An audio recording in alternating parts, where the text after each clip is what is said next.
Yung product kasi natin, actually yung main ingredients niya is yung cacao. Ito po ay purong cacao from Indonesia. Then manufactured po dito sa Pilipinas. So yung cacao kasi, meron po siyang magnesium oxide. Maganda siya sa pagpapakalm ng mind. Sabihin, pag tinik mo sa gabi, higing mahimbing yung tulog mo.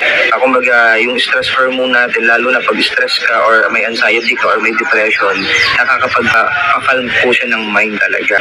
Proven and effective po talaga. Ako po yung isa sa testimonial yung product, nagkaroon din ako na anxiety and depression. Alam ko yung feeling talaga na pinakabugang dibdib, nag-overthink. Sila na lang nagigising sa gabi, mga alanganing oras, tapos may madalas na hindi ako basta nakakatulog. So never po ako nag-take po ng mga drugs from hospital. Ginawa ko lang exercise, then yung Theobroma, dahil kasi may magnesium oxide. And marami pang mga iba't ibang testimonial ng product. So maganda dito sa produkto natin, prepare ka lang ng isang bottle, or kung gusto mo na, kasi depende po. Yung isang sachet kasi, pwede 4 to 7 days po yung pag-inom. Depende po sa iinom. Halimbawa, medyo advance yung sakit ng tao. May mga bukol, may cancer, yung rheumatoid arthritis, yung may mga diabetes, yung may high blood. Sinasuggest natin, mas marami kang mainom. Pero kapag naman ikaw prevention ka lang, health conscious ka, so pwede mong i-take siya ng 4 to 7 days. Kasi ma-share ko lang, ang sekreto kasi ng produkto natin is yung taas po ng antioxidants na present po sa produkto natin. Kasi po, based po sa, syempre sa mga experts, like mga doctors, para daw ma-maintain talaga natin yung good health, araw-araw, kailangan at least 3 to 6,000 unit of antioxidants per day mula sa mga kinakain natin, yung makonsumo ng katawan natin para maging healthy tayo. Or kung halimbawa, meron kang sakit talaga na gustong mawala sa katawan mo, mas marami po na antioxidants yung maipasok mo sa katawan mo mula sa mga kinakain natin. Ang problema kasi sa panahon natin, poor nutrition tayo eh. Hindi talaga yung sapat na nutrition yun na ipoprovide natin araw-araw sa katawan natin. Kasi bakit? Kasi ang tao ngayon, pag nagugutom kasi, ang kinukonsider na lang is mabusog. Hindi na nila kinukonsider yung quality ng kinakain nila. That's why marami talaga nagkakasakit ngayon.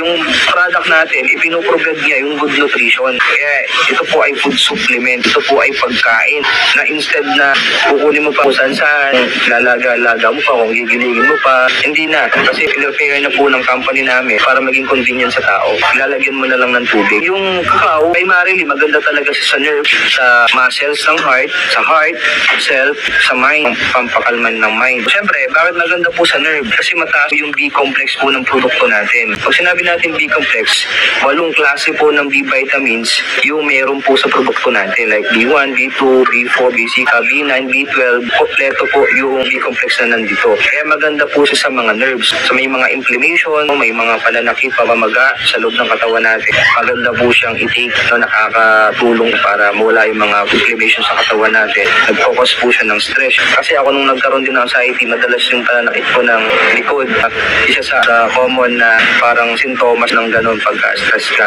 Mayroong mga inflammation ka na nararamdaman, sakit-sakit.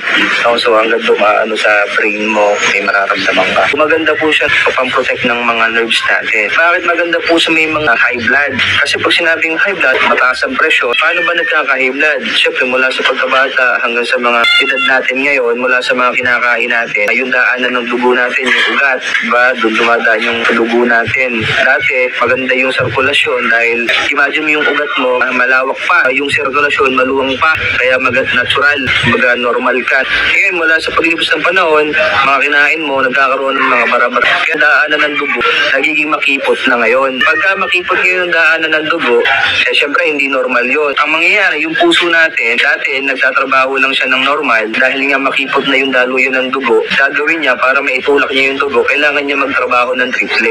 So imagine mo, matagal na panahon na nagtatrabaho, ang puso mo, napapagod rin po yan. Ngayon, pagkapagod yung muscle ng heart, bibigay yung kaya kung may cardiac arrest, yung iba kapag mataas. Pag kaya naman tumataas ang presyon, dahil nga nagtatrabaho siya ng doble, ngayon, tataas talaga yung presyon mo. Ngayon, delikado dahil kapag na-rupture yung mga ugat mo sa brain, kaya nag-lead po sa into stroke.